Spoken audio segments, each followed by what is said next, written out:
Boys and girls, your attention please. Presenting a new and exciting radio program featuring the thrilling adventures of an amazing and incredible personality. Faster than an airplane, more powerful than a locomotive, impervious to bullets. Look up in the sky!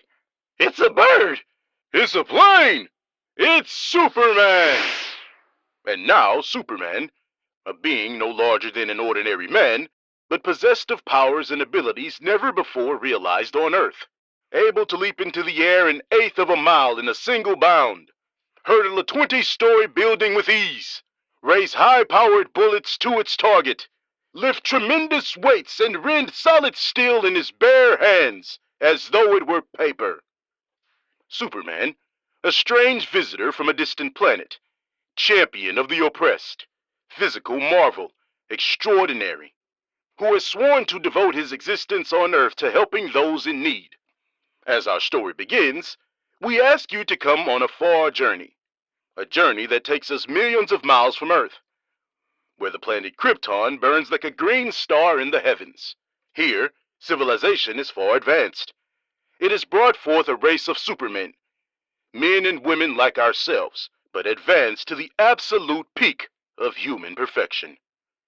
As we near Krypton, we see high walls and gleaming terrace. We approach the magnificent Temple of Wisdom, and there in a great hall, Jor-El, Krypton's foremost man of science, is about to address a meeting of the planet's governing council. Attention! Attention, gentlemen! Jor-El speaks.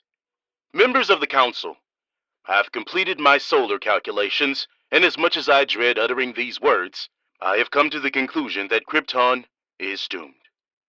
Did I hear him right? Gentlemen! Gentlemen! Gentlemen! Gentlemen, hear him out! These internal quakes we've been experiencing, these volcanic eruptions, tidal waves, gas escaping from giant craters, all point to one thing, gentlemen. Krypton is uttering and finally doomed. Why, this man is mad! One moment, gentlemen, one moment. There is no cause for anxiety. I am certain Jor-El has made a mistake. True, we have a few minor quakes and eruptions, but nothing very serious. There must be an error in your calculations, Jor-El. No, there is no error, Rosin. I only wish there were. The sun is gradually drawing Krypton closer to it. Within a month, possibly only a week, the gravitational pull will be so tremendous that Krypton will not be able to weather the strength. And then our planet will explode like a giant bubble, destroying every living thing on it. Gentlemen, assuming for the moment, Jor-El, that what you say is true, how are we to avoid it? What can we do to stop it? There is only one way. As you all know, I have been working on a spaceship designed for interplanetary travel.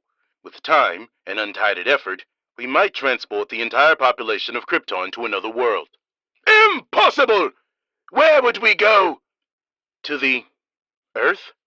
My studies tell me that the atmosphere of the Earth is very nearly the same as our own.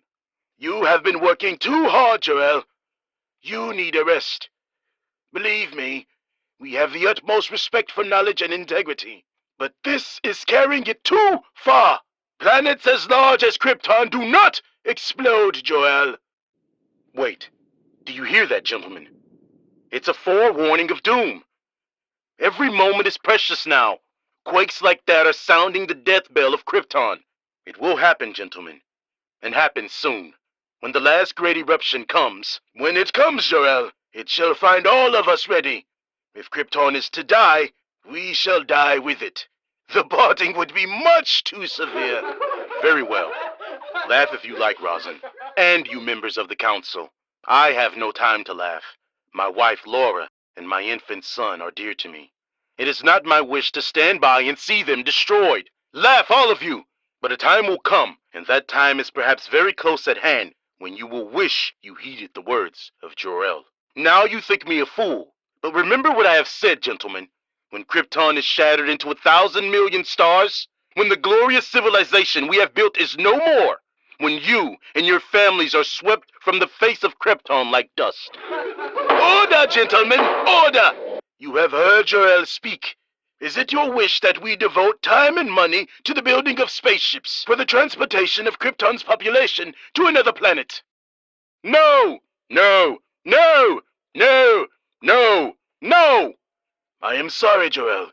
The Council has spoken. Yes, and signed the death warrants of every living thing on Krypton. Well, I've done my best to convince you. Now all that remains for me is to proceed with my own means of salvation, my own spaceship, to save the lives of those near and dear to me. As for the rest of you, may the gods have mercy on your souls.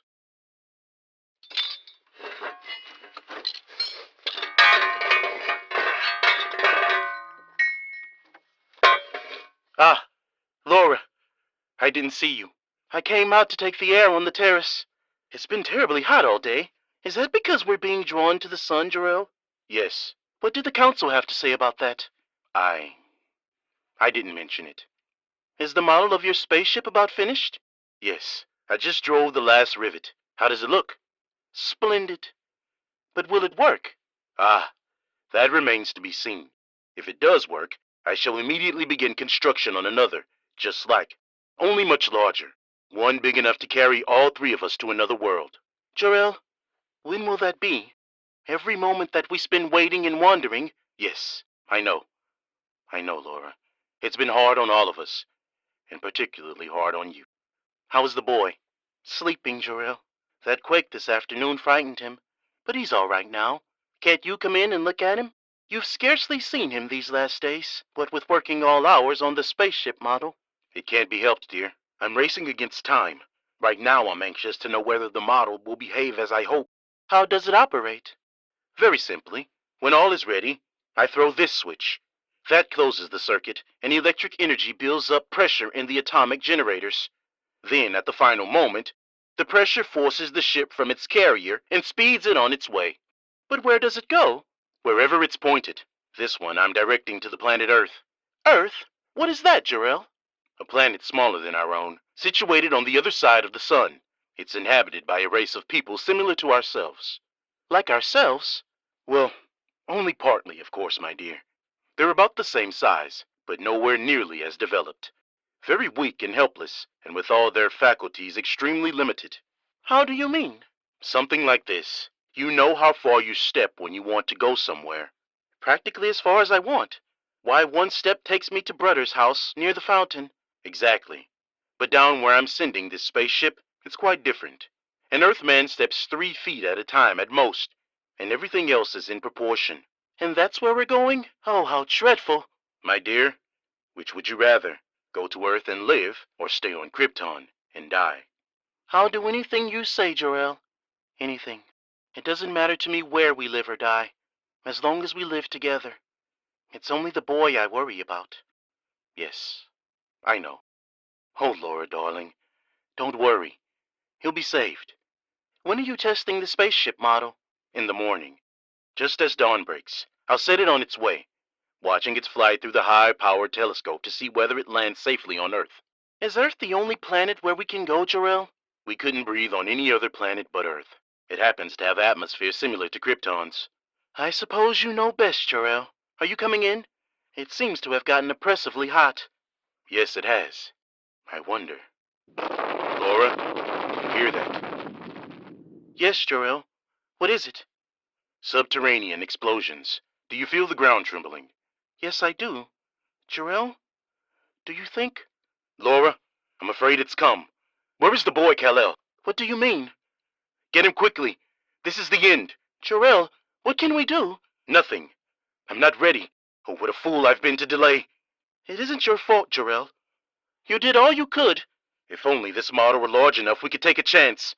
Jor-El, will it carry one of us safely to Earth? I think so. But, Laura, where are you going? Stay here with me. I'm getting Kal-El. If one of us can be saved, Jor-El, it should be the boy. No! Laura! Come back! If one must go, it should be you!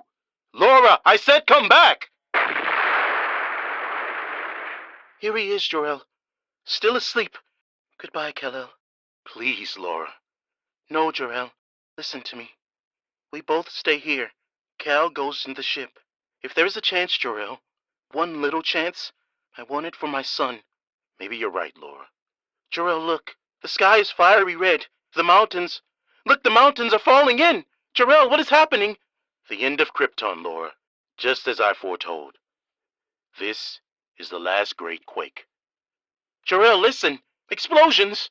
Here, quick. Give me the boy. Kal-El.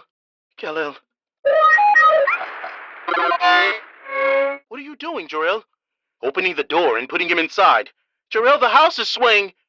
It's breaking apart. There, he's safe inside. Now for the switch. Stand back, Laura. Oh, Jor-El, will he reach the Earth? Only the gods know. But there is a chance. The only chance. Stand back now, Laura. I'm going to throw the switch. Jor-El, it's getting dark. I can't see. What happened? Fire, smoke from the center of the planet. Not much time now. Hold me, Jor-El. Has the ship gone? No, not yet. Wait for pressure. We may have been too late. If it doesn't work up soon. Wait. Laura, it's off. It's on its way. Jor-El, where are you? Here beside you, Laura. Listen. Can you hear me? Our boy Kal-El. Our son, Laura. He's on his way. On his way to Earth. Kal-El!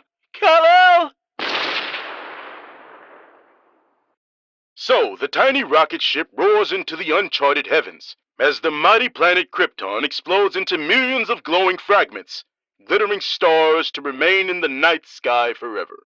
Jor-El and Laura, devoted parents of the tiny boy, perish in the giant quake that destroys Krypton. But what of the rocket? Does it reach the Earth? Does it find its mark in all the far-flung darkness of space?